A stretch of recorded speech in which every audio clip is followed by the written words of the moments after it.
کہ قرضہ دینے والا اور قرضہ لینے والا کہ دونوں کے حقوق کا تحفظ کیا جائے. اور اب کیونکہ غیر معمولی حالات ہیں تو سب سے پہلے ایک رپورٹ دیکھتے ہیں جس میں یہ جاننے کی کوشش کی گئی ہے کہ پاکستان میں موجودہ قوانین ہیں کیا قرضہ لینے اور قرضہ دینے والوں کے حوالے سے. اسٹیٹ بینک کی قرض مؤخر کرنے کی اسکیم اور 4 لاکھ درخواست گزاروں کی 300 ارب روپے کے قرضے مؤخر کرانے کی درخواستیں پاکستان میں آنے والے وقتوں میں سنگین معاشی بحران کی نشاندہی کرتی ہے. اب سوال یہ پیدا ہوتا ہے کہ کیا پاکستان میں قرضوں کی معافی کے لیے قانون سب کے لیے یکساں ہے؟ ویسے تو پاکستان میں قرضوں کی معافی کے لیے دیگر قوانین موجود ہیں، لیکن ماضی کی تاریخ کو دیکھا جائے تو معلوم ہوتا ہے کہ ان قوانین کے ذریعے ہمیشہ ان افراد نے اپنے قرضے معاف کرائے جو یا تو سیاسی اثر رسوخ رکھتے ہیں یا جن کے معاشی مفادات حکمرانوں کے ساتھ وابستہ رہے.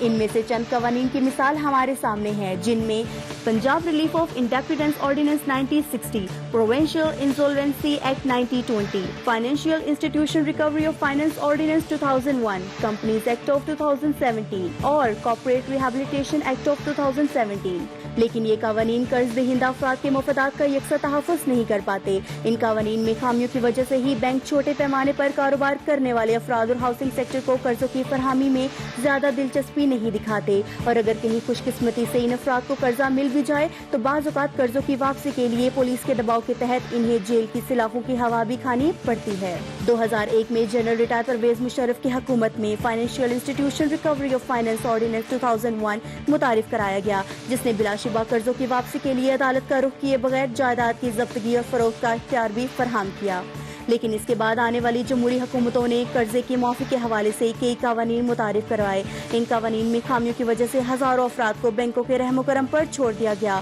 اور ان میں سے کئی جیل کی سلاخوں کے پیچھے بند ہیں. اب سیاستدانوں کی ذمہ داری ہے کہ قرض معافی کے حوالے سے قوانین میں موجود خامیوں کی درستگی کی جائے تاکہ کہیں ایسا محسوس نہ ہو کہ پاکستان میں طاقتور کے لیے قانون اور غریب کے لیے قانون اور ہے. جی ناظرین، جیسا کہ آپ نے سنا کہ ایک جو فور کلوجر کا لا ہے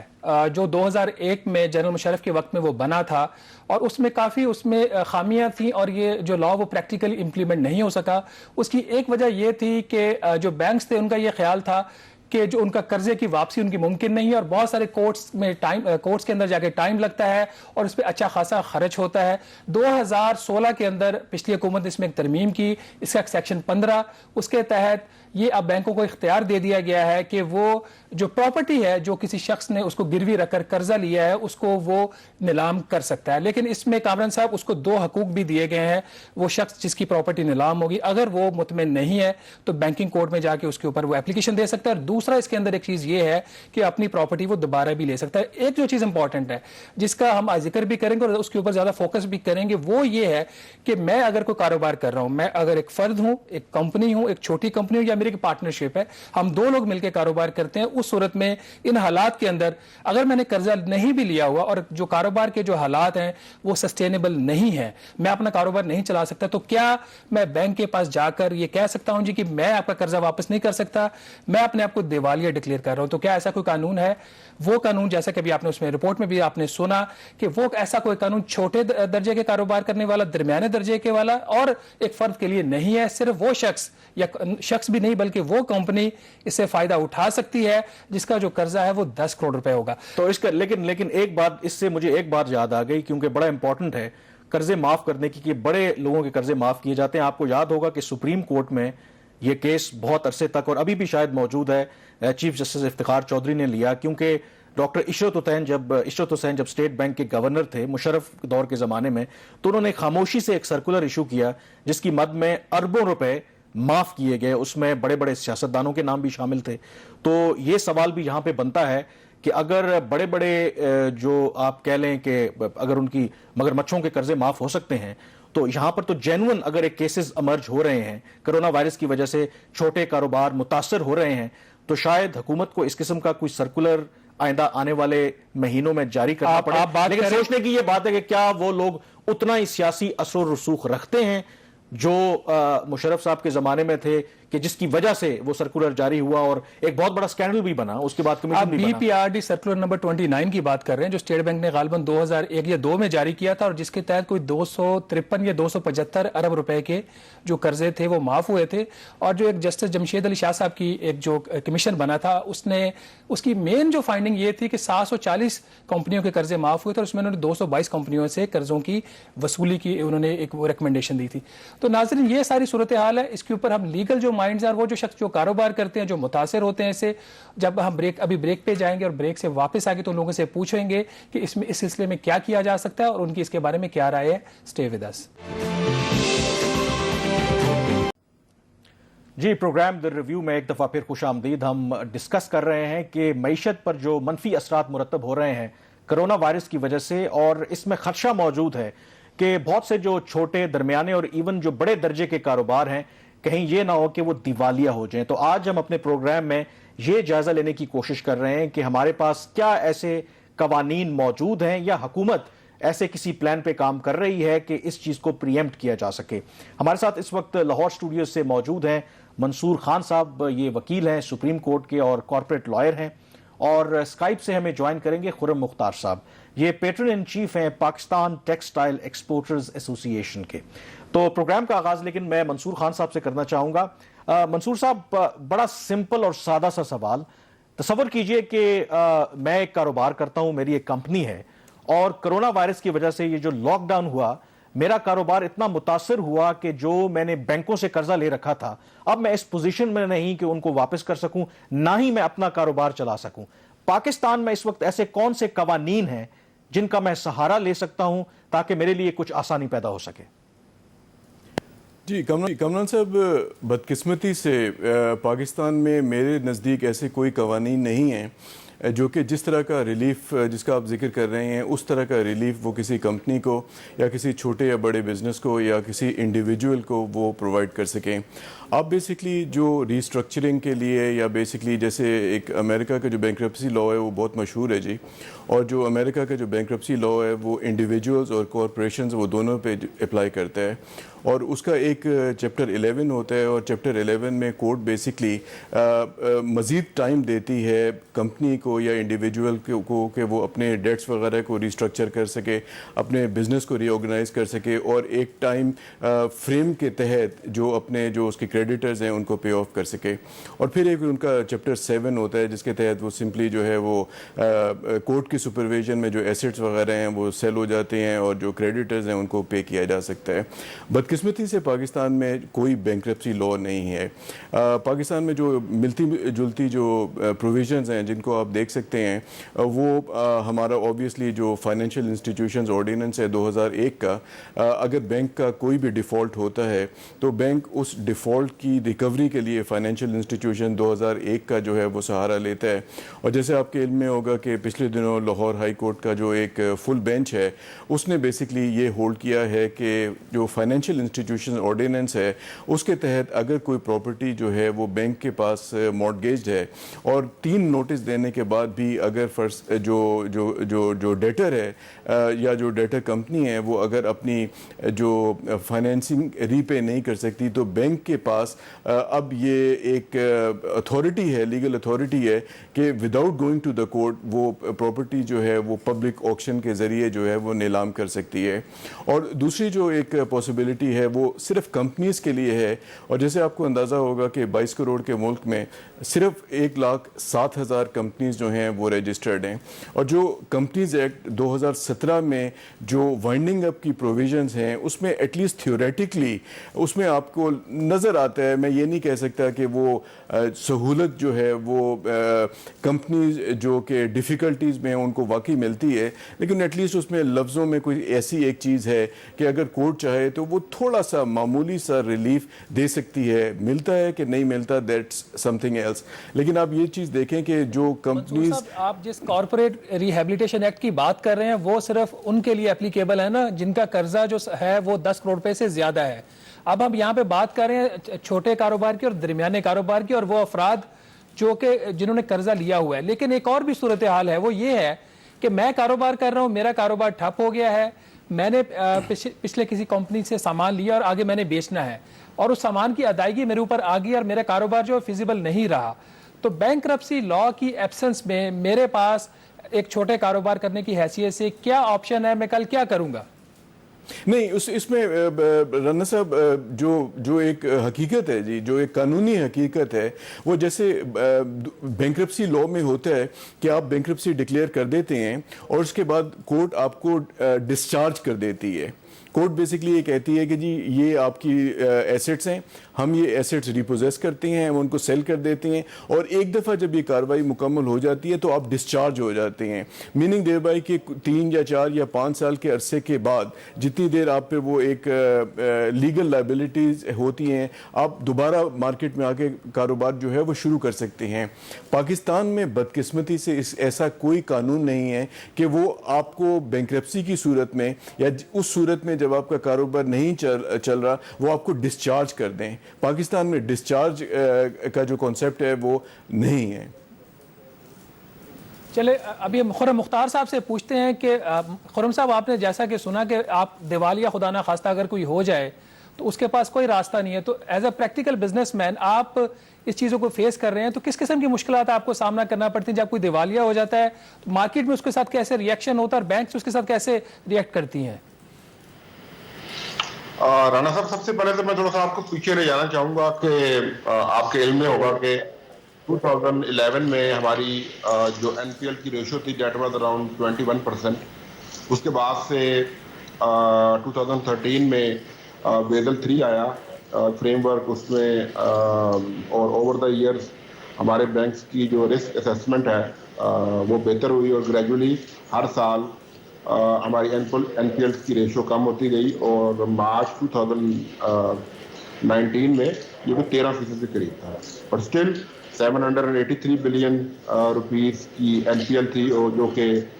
6% آف جی ڈی پی بنتا ہے. یہ ریشو بہت ہائی ہے. آپ نے یہ صحیح کہا جی. بیسیکلی اگر میں صحیح سمجھاؤں تو آپ کا اشارہ یہ ہے کہ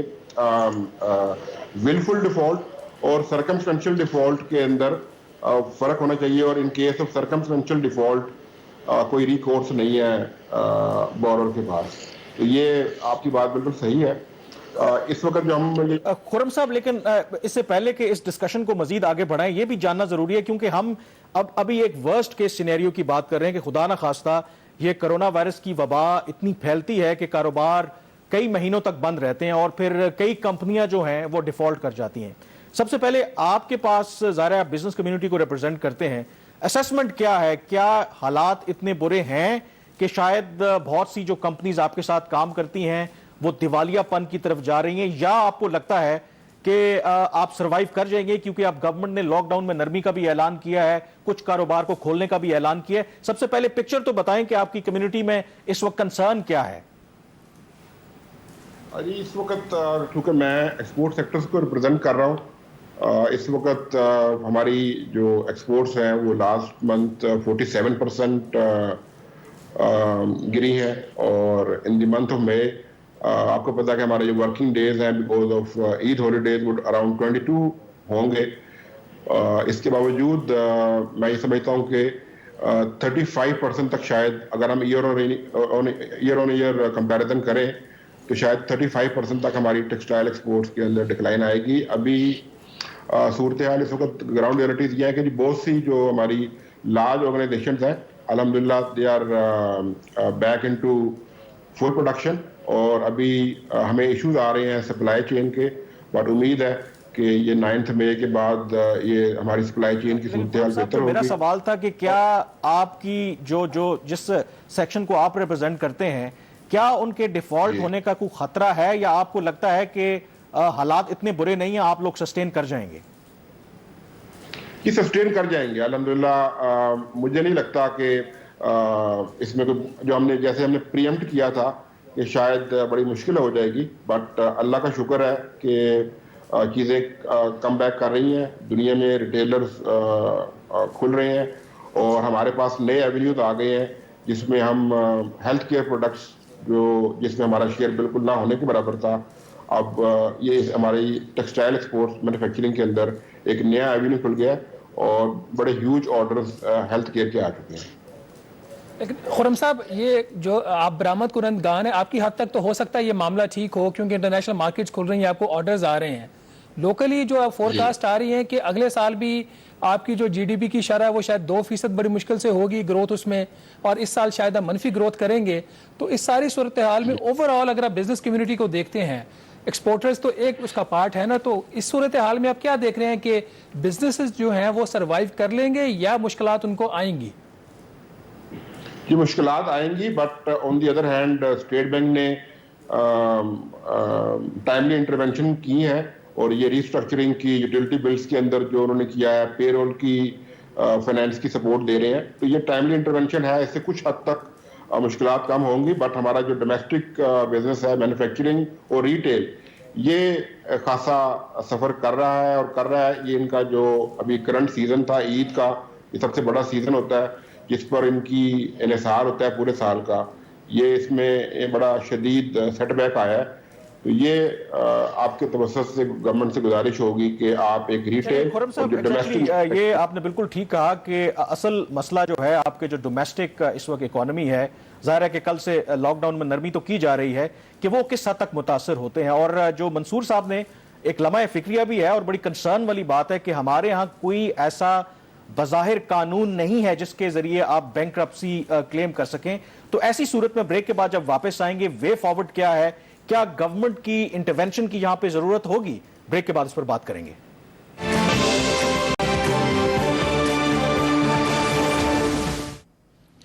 جی ناظرین, ویلکم بیک. ناظرین, آپ کو جیسے یہاں پہ آپ سنا آپ نے کہ ہمارے ہاں کوئی ایسا قانون نہیں ہے جہاں پہ کوئی چھوٹا جو کاروبار کرنے والا شخص ہے وہ جا کے کہے کہ میں دیوالیہ ہو گیا ہوں اور حکومت یا عدالتیں جو ہیں وہ میری مدد کریں. تو منصور صاحب, یہ جو بینکرپسی کا قانون ہے اس کی غیر موجودگی میں پاکستان کے اندر جو ہاؤسنگ سیکٹر ہے اس کو کس حد تک مشکلات کا سامنا ہے؟ کہ پاکستان میں ایک بہت بڑا جو مسئلہ ہے کہ یہاں پہ ہاؤسنگ یونٹس کی بہت کمی ہے اور بینکس جو ہیں وہ لینڈنگ کرنے کو تیار نہیں ہیں. تو اگر بینکرپسی کا کوئی قانون پاکستان میں آ جاتا ہے تو کیا آپ سمجھتے ہیں کہ اس سے جو ہاؤسنگ سیکٹر ہے اس کو کوئی بوسٹ مل سکتا ہے؟ شہباز صاحب, میرے خیال میں بینکرپسی کا کوئی بھی جو مہذب ملک ہے یا کوئی بھی جو مہذب معاشرہ ہے اس میں ایک بینکرپسی کا قانون تو ہونا چاہیے. لیکن جیسے آپ کو اندازہ ہے کہ پاکستان میں ہمیشہ سے تھا, اس دور میں بہت کھل کے سامنے آ گیا ہے کہ جو پاورفل لابیز ہیں وہ بڑا ایفیکٹیولی جو ہے اپنا انفلوئنس جو ہے وہ استعمال کرتی ہیں. اور آپ کو اندازہ ہوگا کہ پاکستان میں جو بینکرز ہیں ان کی ایک انتہائی پاورفل لابی ہے, اور مجھے نہیں لگتا کہ اس پاورفل لابی کے ہوتے ہوئے پاکستان میں کبھی بھی بینکرپسی کا ایک قانون آئے گا, فار دا ریزن کہ بینکرپسی کا جو سب سے پہلا ایک جو سٹیپ ہوتا ہے وہ ریسٹرکچرنگ ہوتا ہے, اور اس میں جو کریڈیٹرز ہوتے ہیں وہ ان سے کہتے ہیں کہ جی آپ ایسے کریں کہ ذرا پرے پرے ہو جائیں, اس کمپنی کو سروائیو کرنے کے لیے اور اپنے آپ کو ریسٹرکچر کرنے کے لیے آپ جو ہے وہ موقع دیں. تو اس میں سب سے بڑا جو نقصان جس کو پہنچتا ہے وہ بینکس کو ہی پہنچتا ہے. اور ابھی جو ایون جو فائنینشیل انسٹیٹیوشنز آرڈیننس میں جو ترمیم کی گئی ہے جس کے تحت وہ جو سیکشن 15 ہے اس کو ری رائٹ کیا گیا ہے, اگر آپ اس کی ترمیم کو دیکھیں اور آپ اس کے الفاظ کو دیکھیں, جو قانون کے جو الفاظ ہیں, تو آپ کو صاف صاف نظر آتا ہے کہ کسی کی وجہ سے وہ پورے کا پورا جو ہے عبارت جو ہے وہ وہاں پہ جو ہے وہ لکھی گئی ہے. تو پاکستان میں بہت سارے قوانین لانے کی ضرورت ہے. پاکستان میں بہت سی, منصور صاحب یہ آپ صحیح کہہ رہے ہیں کہ بینکرپسی کا قانون تو نہیں ہے, لیکن اگر ماضی میں جائیں تو آپ کو پتا ہے کہ سیاسی اثر و رسوخ کی بنا پر یا کسی اور وجہ سے یہاں پہ قرضے معاف بھی ہوتے رہے ہیں. اگر آپ کو پتا ہے کہ سپریم کورٹ میں کیس ابھی بھی موجود ہے کہ 1971 سے لے کے 2009 تک 254 ارب روپے معاف کیے گئے. تو میرا کہنے کا مقصد یہ ہے کہ جب گورنمنٹس اتنے بڑے قرضے معاف کر سکتی ہیں, جو چھوٹے اور درمیانے درجے کا جو بیچارہ کاروبار کرتا ہے, اور موجودہ صورتحال میں وہ ول فل ڈیفالٹر تو نہیں ہوگا کہ سرکمسٹانسز کی وجہ سے اگر اس کا کاروبار نہیں چل پڑ رہا, تو آپ کے خیال میں ضروری نہیں ہے کہ پھر پولیٹیکل لیول پہ کوئی انٹرونشن ہونی چاہیے گورنمنٹ کی طرف سے؟ کمران صاحب, اگر صرف آپ مجھے 2 منٹ دیں, یہ تھوڑی سی بات جو ہے یہ کمپلیکس ہے, لیکن جو میری زندگی کا 27 یا 28 سال کا ایکسپیرینس ہے پاکستان میں بزنس لاء کا, پاکستان میں جو بدقسمتی ہے وہ یہ ہے کہ ہم ہمیشہ جب شکوہ کرتے ہیں تو ہم ہمیشہ شکوہ کرتے ہیں اپنے سیاستدانوں سے، ہم ہمیشہ جو شکوہ کرتے ہیں وہ اپنے فوج سے شکوہ کرتے ہیں، لیکن میرے خیال میں پاکستان کی تمام جو زبوں حالی ہے اس کی اصل میں جو جڑ ہے وہ نہ فوج ہے، نہ وہ اس کی جڑ جو ہے وہ ہمارے سیاستدان ہیں۔ ہماری زبوں حالی کی جو اصل جڑ ہے وہ سول سرونٹس ہیں جو کہ کی اکنامک منسٹریز میں کام کر رہے ہیں۔ مثلا اگر آج کی آپ سول سروس کے ان سول سرونٹس کو دیکھ لیں، منسٹری آف فائنینس میں، منسٹری آف کامرس میں، منسٹری آف انفارمیشن ٹیکنالوجی میں، ایون جو پاکستان ریلویز ہے، اگر آپ اس میں دیکھیں تو یہ وہ لوگ ہیں جو کہ اکنامک ڈیسیژن میکنگ کرنی چاہیے، لیکن یہاں پہ وہ سارے لوگ ہیں جو کہ ڈی ایم جی گروپ کے وہ لوگ ہیں جن کا فائنینس کا، جن کا کامرس کا، جن کا فورن انویسٹمنٹ کی کسی قسم کی کوئی بیک گراؤنڈ نہیں ہے۔ مثلا اگر آپ آج جو کامرس سیکریٹری ہیں ان کا آپ پروفائل اٹھا کے دیکھ لیں تو یہ صاحب جو ہیں آج سے 2 ماہ پہلے چیف سیکریٹری پنجاب تھے، اس سے پہلے جو ہیں وہ سیکریٹری انٹیریئر تھے۔ چیف سیکریٹری پنجاب کا ایکسپیرینس، سیکریٹری انٹیریئر کا ایکسپیرینس اور سیکریٹری کامرس کا ایکسپیرینس، اور شہباز رانا صاحب خود جانتے ہوں گے، آپ بھی جانتے ہیں کہ کامرس کتنی زیادہ ٹیکنیکل اور کتنی زیادہ مشکل فیلڈ ہے۔ آپ یہاں پہ WTO سے ڈیل کرتے ہیں، آپ یہاں پہ ٹیرف سے ڈیل کرتے ہیں، یہاں پہ آپ کی نیگوشیشن۔ آپ نے دکھتی رگ کے اوپر ہاتھ رکھ دیا ہے، بات آپ کی بالکل ٹھیک ہے۔ آپ کو بھی غالباً 2 سال لگے ہیں، یہ جو ایک مائنورٹی کمیشن آپ نے بنوایا ہے جس کی اب حکومت کریڈٹ لے رہی ہے۔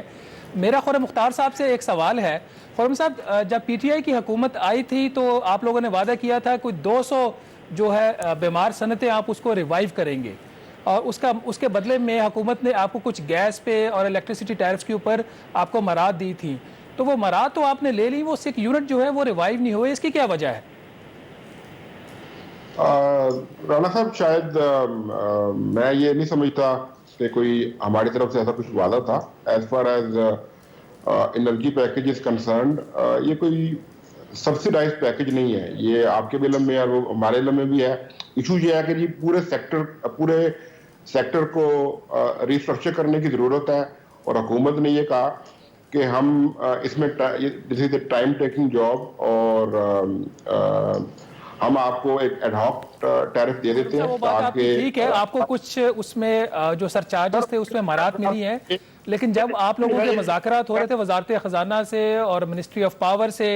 تو اس وقت یہ بات سامنے آئی تھی، رزاق داؤد صاحب کی بھی اس کے اوپر سٹیٹمنٹ ہے کہ آپ لوگ جو ہیں تقریباً 200 سکھ یونٹس کو ریوائیو کریں گے۔ تو یہ بات اگر آپ کی طرف سے نہیں تو آپ کی جو دوسری ایک باڈی ہے ایپٹما، اس کی طرف سے بھی آئی تھی، اس کے اوپر کیوں پروگریس نہیں ہو پائی؟ رانا صاحب، نہیں، میں ایک منٹ چاہوں گا کہ یہ جو ایک مسکنسیپشن ہے اباؤٹ دی سبسیڈائزڈ انرجی پیکج، یہ دور ہو سکے اور آپ ہمارا پوائنٹ آف ویو سنیں۔ اس میں ہمارا پوائنٹ آف ویو یہ ہے جی کہ جو ہمارے جو بیسک فنڈامنٹلز ہیں، جب ہم یہ انرجی کی پرائس سے کیلکولیٹ کرتے ہیں، they are based on recovery and جو ہمارے ٹیکنیکل لاسز ہیں۔ تو اگر آپ ہمارا ٹیکسٹائل کا دیکھیں تو ہماری 100% ریکوری ہے۔ آپ ہماری جو 5-6 ریلیونٹ ڈسکوز ہیں اس کا آپ ڈیٹا اٹھا لیں، اور ہماری B3 اور B4 جو total volume textile sector consume کر رہا ہے، 80% جو ہمارے کنیکشنز ہیں وہ B3 اور B4 ہیں، جس کا مطلب یہ ہے کہ جو ٹیکنیکل لاسز ہیں وہ 0 ہیں۔ تو مجھے نہیں سمجھ آتی کہ جو دوسرے سیکٹرز کے لاسز ہیں وہ ٹیکسٹائل کے اوپر، خیر یہ ایک لمبی ڈیبیٹ ہے، اور آپ کا جو آج کا پروگرام کا پرپز ہے میں جی بہت شکریہ خرم مختار صاحب، یقیناً یہ ایک بڑا موضوع ہے، اس پر مزید بھی بحث ہو سکتی ہے، اور بہت شکریہ آپ کا بھی منصور خان صاحب۔ جو کرکس ہے ہماری ڈسکشن کا، جو منصور خان صاحب نے ذکر کیا کہ ہمارے ہاں بینک کرپسی کا کوئی قانون موجود ہی نہیں ہے، تو یہ ایک لمحہ فکریہ ہے کہ تصور کریں کہ آئندہ اگر کرونا وائرس کی وجہ سے یا کسی اور بھی وجہ سے اگر کچھ کاروبار ڈیفالٹ کر جاتے ہیں تو ہمارے پاس کوئی قانونی طریقہ کاری نہیں ہے کہ ان کو کوئی ریلیف دیا جائے۔ اس پر گورنمنٹ کو ضرور سوچنا چاہیے۔ یہاں پر ایک بریک لیں گے اور بریک کے بعد ذکر کریں گے IPPs کے حوالے سے جو وفاقی حکومت نے ایک بہت بڑا یو ٹرن لیا، اصل کہانی کیا ہے، بریک کے بعد اس پر بات کریں گے۔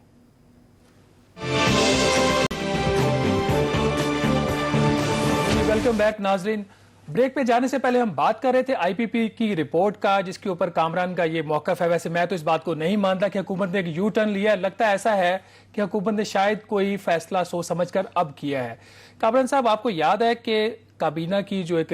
کمیٹی ہے اس کی انرجی کی، جس کو اسد عمر صاحب چیئر کرتے ہیں، اس کمیٹی نے 20 اپریل کو یہ فیصلہ کیا تھا کہ آئی پی پی کی جو رپورٹ ہے اس کو پبلک کیا جائے گا.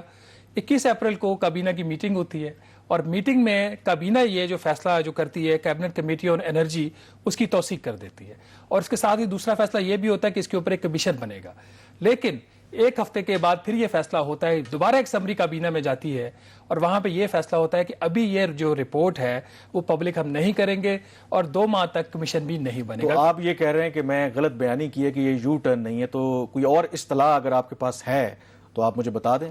وہ یو ٹرن نہیں ہے. وہ عمران خان صاحب نے کیا کہا تھا کہ جب آپ کو غلط فیصلہ کر لیں اور واپس آ جائیں تو اس کو یو ٹرن نہیں کہتے. کیا اس کا مطلب ہے کہ جو پہلے فیصلہ تھا، ایک تو باقاعدہ طور پر گورنمنٹ نے رپورٹ ریلیز نہیں کی تھی، ظاہر ہے کہ لیک ہوئی تھی اور ہم نے اپنے پروگرام میں ڈسکس بھی کیا تھا.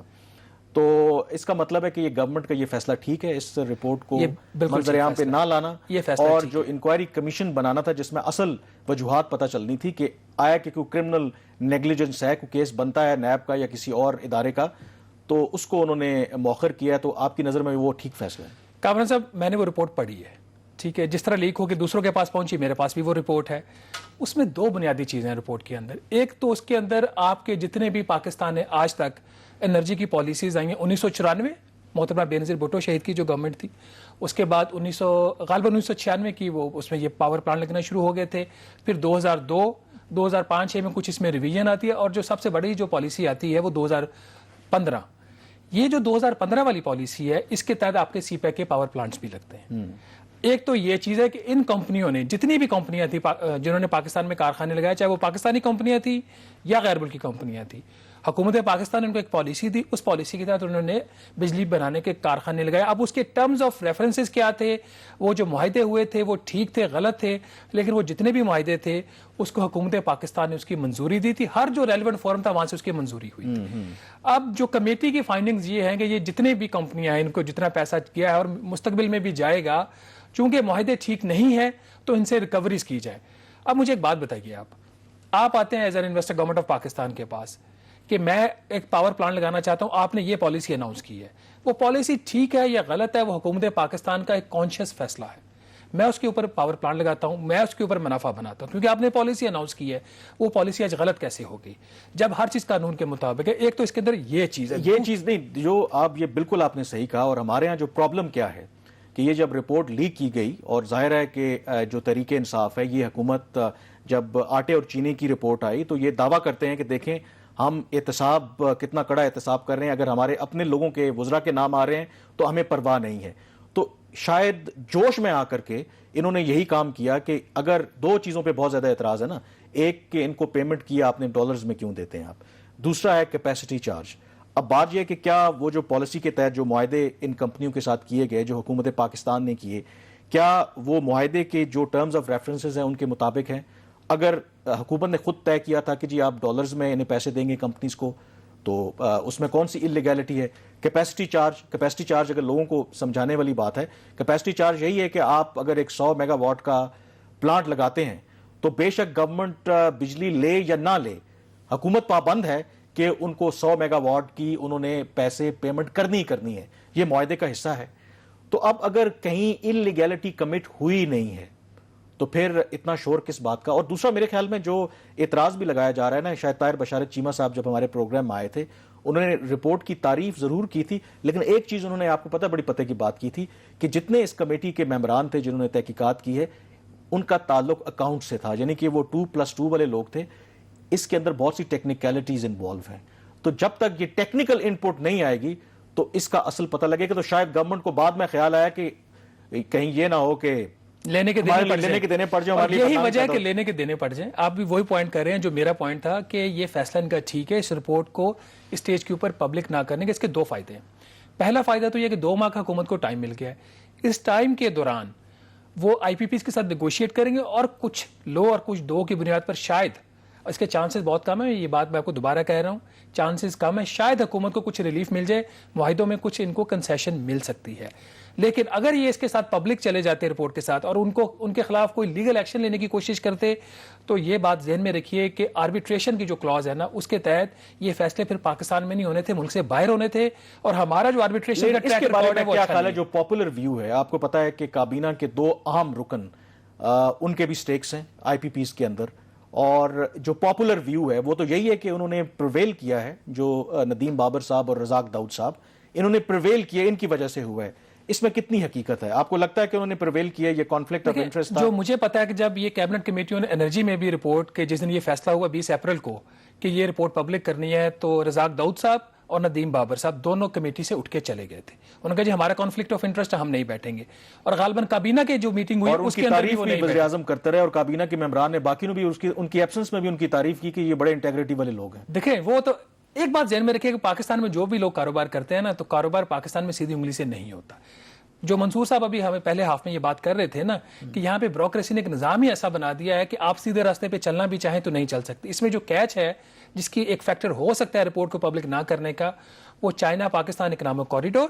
اور چین کے ساتھ پاکستان کے تعلقات ہیں. آلدو کہ اسد عمر نے کبھی بلکہ میری اطلاع تو ہے یہی کہ اسی لیے گورنمنٹ کو یہ تنبیہ کی گئی ہے یا مشورہ دیا گیا ہے کہ بہتر ہے کہ آپ اس کے اوپر زیادہ تبصرہ نہ کریں, خاص کر کے جو 2013 اور 2015 کے بعد کے جو پلانٹس لگے ہیں اس پر فی الحال تبصرہ نہ کریں. شاید یہی بہت بڑی وجہ ہے. اگر کوئی ریکوریز ہونی بھی تھی وہ 2015 کی پالیسیز کے تحت ہونی تھی, جس کو ری نیگوشیٹ ہونا تھا. تو وہ جو چین کا بھی ایک کام کا انداز ہے وہ پاکستان جیسا نہیں, وہ خاموشی سے کرتے ہیں. تو امید ہم یہ بات کر سکتے ہیں کہ اگلے 2 مہینے کے دوران حکومت ان کے ساتھ مذاکرات کر لے. اگر چین کے ساتھ کچھ ان کو کنسیشن ملتی ہیں, آئی پی پی سے کچھ کنسیشن ملتی ہیں, تو بہتر ہے بجائے اس کے کہ رپورٹ پبلک کرو. پیار محبت سے آپ کام نکلوا سکتے ہیں. فیوچر میں جب بھی آپ پالیسیز بنائیں تو کوشش کریں کہ پھر ملک کے اور عوام کے مفادات کو سامنے رکھیں. آئندہ سوچ سمجھ کے اناؤنس کیجئے. چلیں ضرور. اسی بھی کے ساتھ پروگرام دی ریویو سے مجھے کامران یوسف اور شہباز رانا کو اب اجازت دیجیے. اللہ حافظ.